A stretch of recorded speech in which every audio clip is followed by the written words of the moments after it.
On bascule sur la dernière séquence, qui est du coup la séquence de la table ronde, également animée par Raphaël Besson.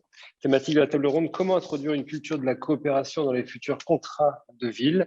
On va accueillir Naïma Yahi, docteur en histoire et directrice adjointe de l'association Ville des musiques du monde, ainsi que Frédéric Bourgeois, qui nous rejoindra avec Marjorie Fromentin, donc de la Beau Cité, on le sait, et Éric Briat pour la NCT. Raphaël, si tu m'entends, je te laisse la parole. Ok, merci Cédric. Donc du coup, là, c'est bien l'idée de travailler sur l'introduction, cette culture de la coopération dans les contrats de ville. Pour travailler là-dessus, en fait, on vous propose de vous présenter les 8 piliers que nous, on a pu identifier pour justement mettre en œuvre cette culture de la coopération. Alors, par rapport à ces 8 piliers, l'idée, c'est pas qu'ils soient tous présents, parce qu'ils peuvent se composer de manière différenciée en fonction des territoires et justement des ressources présentes sur ces territoires. Mais en tout cas, c'est un certain nombre de piliers qui nous semblent nécessaires, en tout cas, pour tendre vers cette culture de la coopération.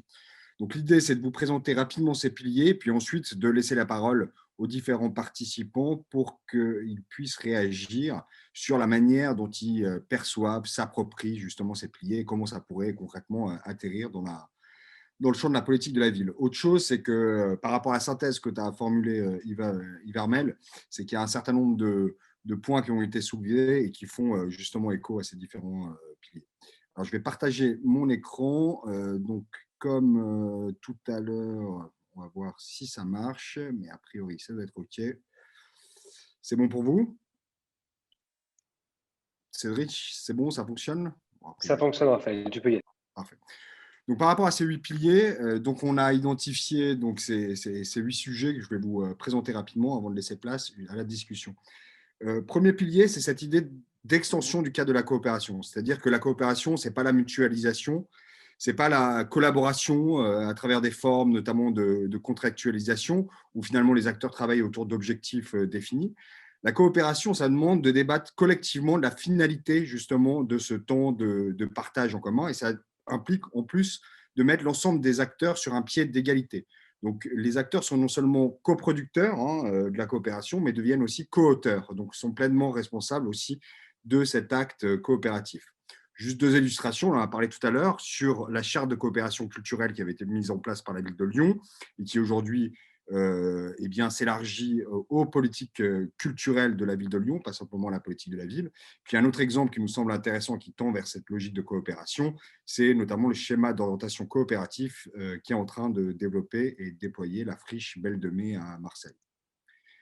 Un autre pilier pour nous, ça implique une culture de la coopération, une ingénierie coopérative fondée sur de nouveaux savoirs professionnels. Donc ça, vous en avez commencé à en parler. Il y a cette idée que finalement, toutes ces logiques de participation, de rencontres entre des acteurs hétérogènes, eh bien, ça demande toute une série de savoir-faire professionnels. Ça demande aussi d'être outillé. Donc, c'est un peu tout ce qu'on travaille, notamment avec le Lucas et le Bureau des possibles, sur cette idée qu'au fond, il ne s'agit pas juste de dire d'affirmer les droits culturels ou d'affirmer la culture de la coopération. Il y a derrière tout un outillage à imaginer. Et derrière ces outillages, il y a aussi cette question de la formation, notamment des acteurs de la politique de la ville. Troisième pilier pour nous, c'est une action culturelle ancrée dans les territoires et les transitions. C'est-à-dire que considérer que les équipements culturels sont des espaces propices pour justement traiter de questions de développement territorial qui ne sont pas nécessairement culturelles, qui peuvent concerner les problématiques de développement économique, de développement des transitions écologiques ou des problématiques sociales, évidemment. Et puis des équipements culturels ancrés aussi dans les enjeux transitionnels. Donc là, c'est juste l'exemple du Media Lab Prado à Madrid, qui est un centre de culture numérique qui nous semble vraiment incarner cette idée-là et qui, justement, s'est érigé ces dernières années, depuis maintenant plus de 5 ans, comme un peu l'espace, justement, d'hybridation, de rencontre des différents acteurs pour agir sur la création de nouvelles politiques de développement territorial. Autre type de pilier, c'est cette idée d'engager aussi une transformation des institutions culturelles et des modes de faire. La mise en œuvre en fait, d'une culture de la coopération, ça implique que les institutions publiques elles-mêmes, que ce soit les collectivités ou encore le ministère de la Culture, on l'a vu tout à l'heure avec Bertrand Munant, eh bien, se transforment leur mode de faire, transforment aussi leur action publique. Et ça concerne aussi les équipements culturels. Donc, on pense notamment à ce que certains décrivent comme des tiers-lieux culturels, cet espace ces espaces hybrides qui sont davantage ouverts et qui permettent à un moment donné de se constituer comme des espaces de rencontre entre une diversité d'acteurs où il y a une présence évidemment de la fonction culturelle, mais d'autres types de fonctions peuvent aussi prendre place, comme des problématiques sociales, économiques ou autres. Et donc, c'est un enjeu pour nous, en tout cas, de se dire que la culture de la implique aussi un processus de transformation des acteurs publics ou encore des institutions culturelles. Un autre pilier, c'est ce qu'on a appelé la reconnaissance des tiers acteurs culturels. C'est-à-dire que vous allez avoir sur des territoires des acteurs qui vont jouer un certain nombre de fonctions, donc des fonctions à la fois d'intermédiation, c'est-à-dire qui sont à la fois dans les politiques publiques, dans le champ institutionnel, mais aussi qui connaissent le tissu artistique alternatif, qui sont quelque part entre la maîtrise d'œuvre et la maîtrise d'ouvrage, qui sont en capacité de dialoguer avec les habitants, mais aussi avec les institutions. Donc, ces tiers acteurs, pour nous, ça, c'est un élément clé de la culture de la coopération. Et ces tiers acteurs culturels, ils peuvent prendre des formes extrêmement diverses en fonction des territoires et des situations. Donc, comme tiers acteurs culturels, on a comme un peu archétype, c'est ces collectifs d'architectes, d'artistes ou encore d'urbanistes, comme par exemple le collectif ETC, qui est un peu dans ces logiques-là, ou encore Diamano Vertical, et qui sont des collectifs qui, à un moment donné, vont assurer ces fonctions d'intermédiation, mais aussi ces fonctions d'expérimentation dans cette logique de mettre en œuvre des actions expérimentales et donc, quelque part, prendre les risques que ne pourrait prendre seule une institution publique, par exemple. Par rapport à ces tiers acteurs culturels, donc on va retrouver des collectifs, on va retrouver des associations, on peut retrouver aussi des bibliothèques qui peuvent, dans certains territoires, jouer ce rôle de tiers acteur. Il y a aussi des agences culturelles qui peuvent parfaitement jouer aussi ce rôle de tiers acteur culturel. Tout l'enjeu, c'est d'identifier ces tiers acteurs culturels sur les territoires. Au type de pilier, c'est un nouveau récit de l'action artistique, de l'action culturelle et artistique. Cette idée, finalement, de questionner le rôle de l'artiste, notamment dans la société, peut-être d'imaginer d'autres formes d'action artistique possibles, où l'artiste, en fait, est davantage un médiateur dans les actions culturelles. Donc ça, c'est un enjeu important. Dans ce nouveau récit aussi, il y a cette idée de reconnaître la diversité des formes culturelles, non seulement les cultures savantes, les cultures académiques, les beaux-arts, mais aussi les arts populaires, les cultures populaires. Et il y a cet enjeu, en tout cas, à réinventer ou construire un nouveau récit, justement, de cette action culturelle et artistique. Au type de pilier, ça concerne l'évaluation. On s'est rendu compte que si les protocoles d'évaluation étaient essentiellement réalisés par des experts ou des chercheurs externes, finalement, ça avait très peu d'effet, tout ça. Et on connaît tous le problème de ces rapports d'évaluation qui sont juste partagés entre vraiment les parties prenantes d'une action publique. Nous, en tout cas, notre hypothèse, c'est de dire que l'évaluation doit être complètement intégrée à la mise en œuvre justement des actions culturelles. Donc, dès en amont, quelque part, de la mise en œuvre d'une politique culturelle ou d'une action culturelle, il faut que les acteurs, non seulement les parties prenantes, mais aussi avec la médiation de chercheurs ou encore d'experts, mais aussi les usagers, puissent à un moment donné poser les questions évaluatives, débattre de la finalité de ces actions et participer aussi à ces protocoles d'évaluation. Pour nous, il est essentiel que, quelque part, les indicateurs d'évaluation soient appropriés par les acteurs eux-mêmes dans la conduite de leur action. Il y a vraiment cette idée que le protocole d'évaluation doit permettre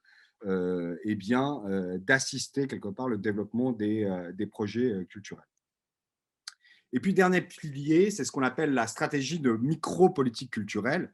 C'est cette idée, finalement, pas d'imaginer de grands plans d'action culturelle avec notamment ce qu'on voit dans les contrats de ville, avec des objectifs extrêmement ambitieux. Là, l'idée, c'est d'être extrêmement humble, au contraire, mais de déployer toute une stratégie de micro-action culturelle ancrée dans le quotidien des individus, mais qui vont pouvoir véritablement impacter leur quotidien. Donc, juste quelques exemples, notamment des cas qu'on a pu mettre dans cette diapositive. Cette réflexion sur le fait de pouvoir, à un moment donné, construire avec les habitants des sentiers métropolitains qui nous parlent autrement d'un patrimoine territorial, d'un patrimoine urbain, de travailler à la co-construction, notamment de bons publics, d'espaces publics. Il peut y avoir dans ces processus-là des logiques culturelles fondamentales à travailler, même si a priori on travaille sur un objet anecdotique qui est notamment la co-construction d'un banc. Donc vraiment cette idée de micro-politique culturelle qui soit peut-être moins ambitieuse en termes d'objectifs, mais qui ait un impact bien réel dans la vie quotidienne des individus.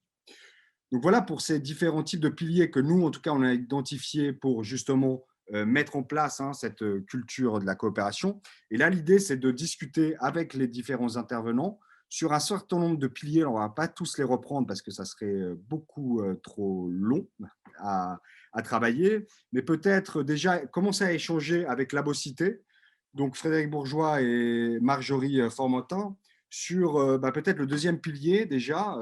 Nous, sur cette idée finalement que la culture de la coopération implique de mettre en œuvre de nouveaux outils, de nouvelles méthodes, implique aussi de développer de nouvelles formations. Donc pour vous, quels sont les nouveaux savoirs professionnels et les formations qui seraient à déployer dans les futurs contrats de ville pour favoriser justement cette culture de la coopération? Alors nous, ce qu'on défend à la Beaucité, et c'est ce qui a aussi été un peu dit précédemment, c'est vraiment des formations croisées entre les acteurs, entre les différents acteurs parties prenantes des projets culturels dans les quartiers prioritaires. Donc à la fois les acteurs culturels, artistiques, éducatifs, les acteurs de la politique de la ville. Et voilà, l'objectif, c'est de mieux se connaître, faire de l'interconnaissance. Et on a pu nous l'expérimenter. En tout cas, on a travaillé sur un projet qu'on a démarré l'année dernière de formation justement croisée pour les acteurs artistiques et culturels et les acteurs de la politique de la ville, qu'on a intitulé Mener une action artistique et culturelle en quartier populaire, et sur voilà une durée de 3 jours, de pouvoir permettre à ces acteurs de mieux se connaître, de se rencontrer, et puis aussi de réfléchir ensemble à une culture commune de la mise en place de projets artistiques auprès des habitants des quartiers populaires et avec les habitants des quartiers populaires aussi. C'était vraiment important pour nous. Donc, il y a l'idée de déployer ces formes finalement d'apprentissage aussi par le faire, par la coopération quelque part. Oui, tout à fait. C'est exactement ça, parce ils ont aussi réfléchi tous ensemble à la mise en place de projets. Alors, ça pouvait être des projets plutôt fictifs, mais à partir de leurs propres expériences, mais aussi de pouvoir voir qu'est-ce qui avait fonctionné, qu'est-ce qui n'avait pas marché et comment ils pouvaient améliorer leurs pratiques en se connaissant mieux et en connaissant mieux les pratiques des uns et des autres. Okay. Pour nous, il y a un autre pilier qui est essentiel, qui peut paraître anecdotique ou qui souvent arrive à la fin justement des actions. Donc là, on est dans la période d'évaluation des contrats de ville.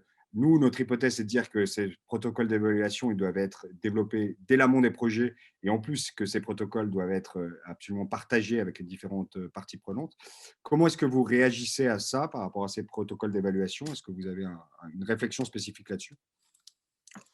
Là, c'est moi qui prends la parole. Alors, effectivement, comme vous l'avez dit, on est en pleine évaluation des contrats de ville. Et moi, je voulais juste faire part d'un… Ce n'est pas vraiment une surprise, mais le fait qu'il y a peu de territoires qui évaluent le volet culturel de leur contrat de ville et qu'on peut le déplorer. Voilà, ça, c'était le premier point. Et que ce que je voulais dire aussi, c'est que l'évaluation, ce n'est pas compter le nombre d'habitants ou leur répartition par sexe ou par âge, voilà, des habitants qui seraient venus, qui auraient participé à telle ou telle action. Que l'évaluation, ce n'est pas ça, c'est du bilan. Ça peut être nécessaire, mais que quand on parle d'évaluation, il ne faut pas penser comme ça et que par contre, il faut se poser des questions évaluatives. Et il faut se poser ces questions dès le départ, comme vous le disiez, ça, je suis tout à fait d'accord avec vous. Une démarche évaluative, ça se prépare en amont, au démarrage du projet et ou au démarrage du contrat de ville. Et par exemple, alors les questions, c'est par exemple en quoi l'action menée sur le quartier X ou Y a permis d'améliorer les relations entre les structures culturelles du territoire et les habitants. Ça peut être une question évaluative. Ou en quoi l'action conduite, elle a modifié les relations entre les artistes présents sur le territoire, le quartier, et les habitants. Mais tout ça, ça se travaille en amont. Et voilà, je ne peux que déplorer que ce soit assez peu travaillé, ces questions évaluatives, en tout cas dans le cadre de l'évaluation des contrats de ville qui sont en cours actuellement. Ok, merci. Donc un vrai enjeu sur la question de l'évaluation et notamment sur l'évaluation du volet culturel des contrats de ville. Tout à fait. Je vais donner la parole à Naïma Yahi. Donc rebonjour. On aimerait donc plutôt vous entendre en fait sur un des piliers qu'on a pu identifier, qui pour l'instant reste un peu théorique, mais sur cette idée finalement de construire un nouveau récit de l'action culturelle, notamment de la place des artistes. Pour vous, comment est-ce que vous réagissez par rapport à cette idée et comment est-ce qu'on pourrait écrire un nouveau récit de l'action culturelle dans les quartiers en politique de la ville? Alors, je situe ma parole de mon point de vue d'historienne et de muséographe. Euh, cette mise en récit des acteurs, on va dire, du volet culturel des quartiers et de la politique de la ville, euh, habite une zone grise, un no man's land. Quand on parle de ces territoires, on croise des strates qui sont donc de territoire politique de la ville, d'une histoire de peuplement qui peut être soit franco-française, soit issue de l'immigration.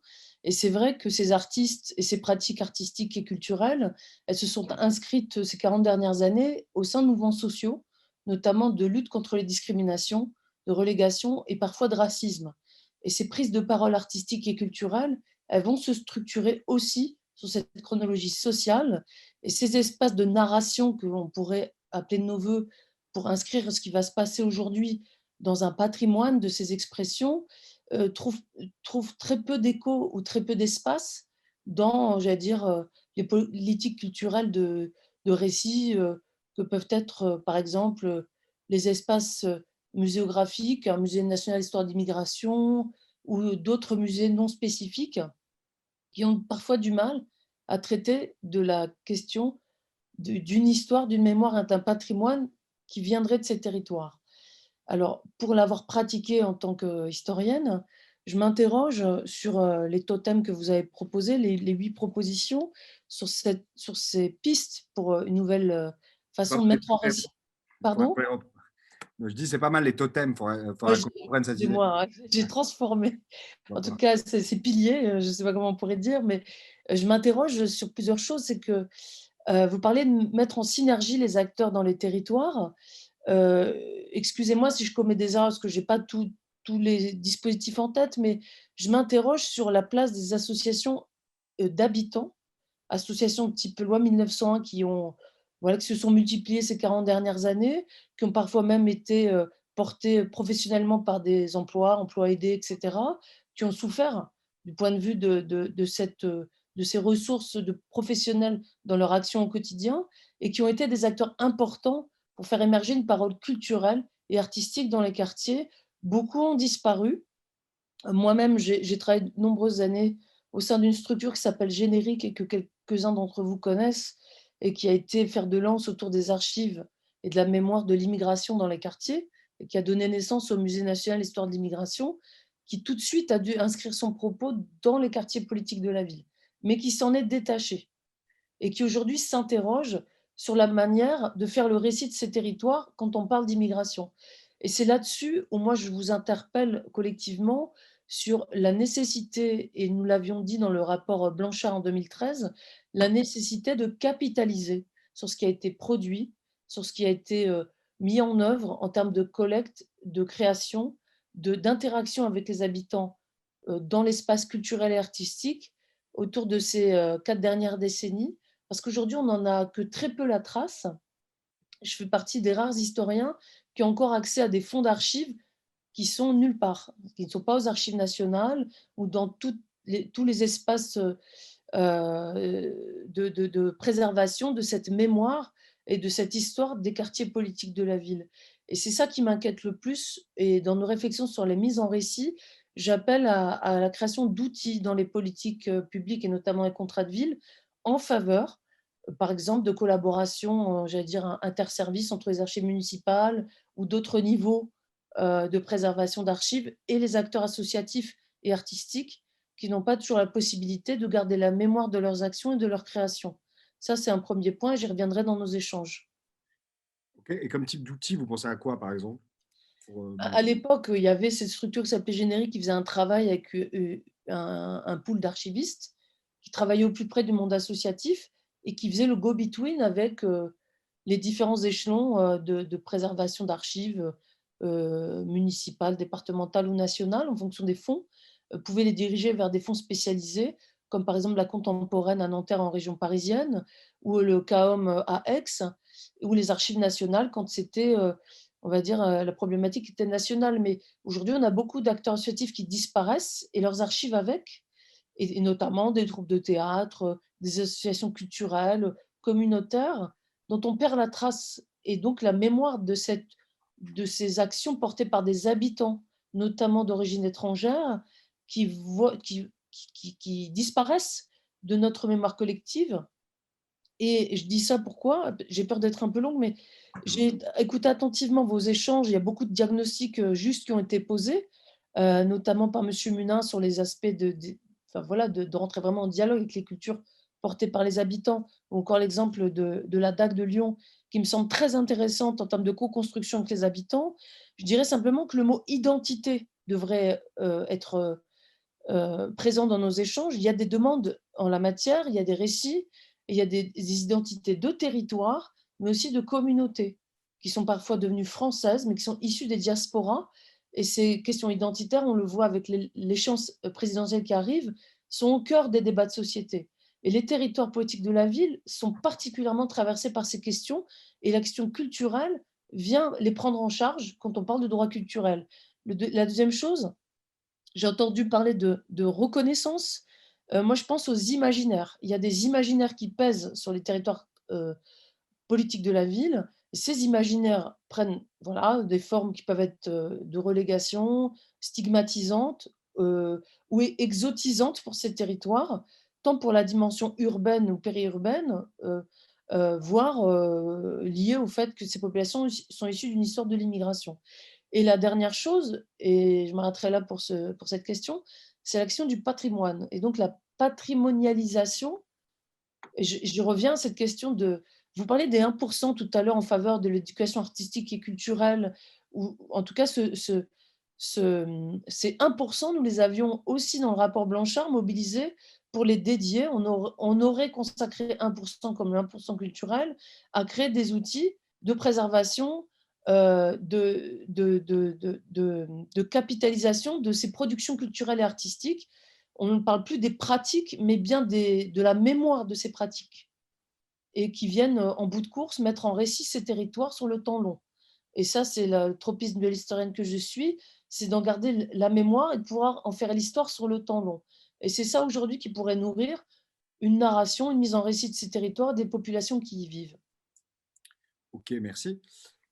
Est-ce qu'il y a pour vous d'autres ressources culturelles qui sont, selon vous, insuffisamment identifiées ou valorisées, accompagnées aujourd'hui dans les quartiers en politique de la ville? J'ai eu l'opportunité de mener une recherche-action dont je vais livrer les résultats sous peu, sur les pratiques amateurs, musique et danse du monde en Seine-Saint-Denis. Et donc, par essence, on se retrouve confronté à la géographie des quartiers politiques de la ville. Et c'est vrai que, je parlais de zone grise tout à l'heure, il y a des espaces qui échappent au spectre des interlocuteurs, des habitants dans les quartiers. Et il me semble que ce chaînon manquant des artistes et des associations, notamment issues des diasporas, doit être privilégié pour pouvoir être à l'affût et en relation avec ces espaces d'expression artistique et culturelle. Je vous donne un exemple concret, je m'arrêterai là. On a beaucoup d'artistes qui sont, par exemple, des dieux vivants, de la kora, du luth, du chant, de la danse, mais qui sont dans des situations de relégation ou de précarité, par exemple, n'ont pas de droit de séjour dans le territoire, sont en situation donc, de clandestinité, n'ont pas accès à du logement décent, n'ont pas d'emploi, ne vivent pas de leur pratique artistique et culturelle, ne sont pas en capacité, par exemple, d'enseigner, d'investir des lieux comme des conservatoires, des maisons pour tous ou des centres sociaux pour rencontrer un public et transmettre. Et donc, c'est cette population invisible qui pourtant s'exprime culturellement et artistiquement, il faut créer les conditions et les espaces pour pouvoir les toucher dans les politiques publiques qui sont mises en œuvre dans les contrats de ville, mais pas que. Et aujourd'hui, on a cette discussion avec la DGCA, avec un certain nombre de DRAC, pour comprendre si est-ce qu'il faut les former, donc de les accompagner vers formation diplômante, ou au contraire, est-ce qu'il faut faire passer par la validation des acquis, est-ce qu'il faut les accompagner, un accompagnement social et technique, par exemple, pour bénéficier des dispositifs d'aide à la création qui existent, mais pour lesquels ils sont très peu candidats, et je ne parle même pas des contrats de ville, cette population échappe au radar des politiques publiques et de ce fait rend difficile le pouvoir d'agir des habitants, notamment dans l'expression des droits humains que sont les droits culturels. On l'a dit, pas que dans le champ artistique et culturel, mais aussi. Et sur cet aspect-là, j'ai presque envie d'utiliser l'idée du droit à la fête. Je ne parle même pas d'artistes professionnels. L'idée, c'est de pouvoir mettre en partage et apporter au pot commun ces répertoires chorégraphiques, de musique, ce spectacle vivant qui nous échappe parce que relégué dans la plus grande des précarités, y compris dans les territoires politiques de la ville. Voilà, à grands traits, si je devais ajouter quelque chose. Très bien. Merci beaucoup, Naïma Yahi, pour ces propos. Je vois juste l'heure qui tourne, donc je vais peut-être poser une dernière question à Éric Bria, plus sur la question, en tout cas cette idée d'ancrer vraiment les actions culturelles dans les transitions. Comment est-ce que pour vous ça peut justement s'incarner dans le cadre des quartiers en politique de la ville? Et puis peut-être ensuite vous laisser conclure cette journée, enfin cet après-midi assez dense. Oui, comme vous dites, l'après-midi assez dense. Je pense que une des questions qui est posée, c'est comment, au fond, on peut prendre en compte quelque chose qui est relativement impalpable, relativement immatériel et qui pour autant court dans l'ensemble des territoires et en particulier des quartiers politiques de la ville. Et je trouve de ce point de vue-là que les 8 piliers que vous dessinez permettent quand même à un moment donné de cerner une méthode et une façon d'appréhender le sujet dans ces différentes dimensions.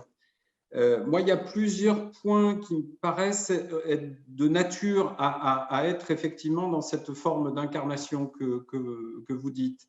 D'abord, je trouve que pour le coup, quand on parle d'une action culturelle ancrée dans les territoires et les transitions, je pense que ce qui est au fond assez clair, c'est que nous avons besoin dans le cadre de la politique de la ville, non pas en termes d'instrumentalisation, mais en termes de fabrication interactive de la culture en mouvement. On a besoin d'un art qui vienne questionner les sujets sociétaux qui concernent les habitants de ces territoires. Ça peut être le ressenti des discriminations, ça peut être la question de l'égalité des chances, ça peut être la question de la prise en compte de l'environnement, qui est un impensé de la politique de la ville à ce stade, très largement. L'idée, c'est véritablement de rendre sensibles ces questions et ça, l'art à la fois dans l'accès à la culture et à la culture telle qu'elle s'est pratiquée, mais aussi telle qu'elle doit se pratiquer et qu'elle doit être pratiquée par tous. Je pense que l'art nous procure cette possibilité de rendre sensibles ces enjeux et de rendre aussi sensibles les enjeux de mémoire et d'identité dont parlait l'interlocutrice précédente à l'instant, qui sont des enjeux très forts. Je le rappelais tout au début, hein, l'histoire et la mémoire des quartiers, c'est un enjeu important. C'est un enjeu qui a été pointé par le législateur comme devant être traité. Et c'est au travers de ce prisme du sensible que je crois qu'on doit pouvoir y parvenir. Il y a aussi cet enjeu de reconnaissance des tiers acteurs comme des tiers-lieux culturels. Je pense vraiment au rôle capital des bibliothèques et des médiathèques qui sont elles-mêmes dans cette recherche en ce moment de transformation et de mutation vers une logique de tiers-lieux. Et je crois qu'on doit pouvoir aussi s'appuyer sur ces institutions qui incarnent au plus près du terrain, en proximité avec les habitants, la question de la transformation culturelle. Il y a enfin le dernier élément que je retiens de votre présentation qui est, et auquel j'attacherai moi le plus grand prix, qui est cette question finalement d'une stratégie des petits pas, des expérimentations, des micro-politiques culturelles et des micro-solutions. Je crois que ça aussi, c'est au travers de ces actes-là, de cette accumulation de ces actes-là, que la présence du geste artistique dans les territoires, dans les transitions de toute nature, pourra effectivement se révéler. Je crois qu'il faut se dire qu'effectivement, il y a matière à indexer la dimension artistique et culturelle à l'ensemble des changements et des mutations qui traversent les quartiers populaires, qui traversent les quartiers politiques de la ville. Et je pense, alors évidemment, ce sont des choses qu'on a plutôt en tête quand on parle du bâti, quand on parle de la valorisation du bâti, de la valorisation patrimoniale du bâti. Les territoires de la politique de la ville sont des territoires qui ont été des territoires forts d'expression de l'architecture du XXe siècle, de l'architecture fonctionnelle à l'architecture postmoderne. Donc, on y pense souvent, plus facilement sur le bâti, on y pense dans le cadre des projets de renouvellement urbain, peut-être pas suffisamment. Et je trouve intéressante la proposition qui consiste à dire il n'y a pas que le 1% sur le bâti, il peut y avoir un 1% de la pratique, des pratiques artistiques qui aillent plus loin et qui permettent notamment d'intégrer le spectacle vivant. Je crois que ça, ce sont des éléments qui peuvent venir enrichir la construction de la future contractualisation de la politique de la ville. Et là encore, on est dans cette logique d'incarnation que vous pointez, qui est de rendre palpable, de rendre vivant et de rendre en proximité la geste artistique qui doit être présente dans les quartiers comme ailleurs. Parfait. Merci beaucoup, Éric Briat, pour ces derniers propos.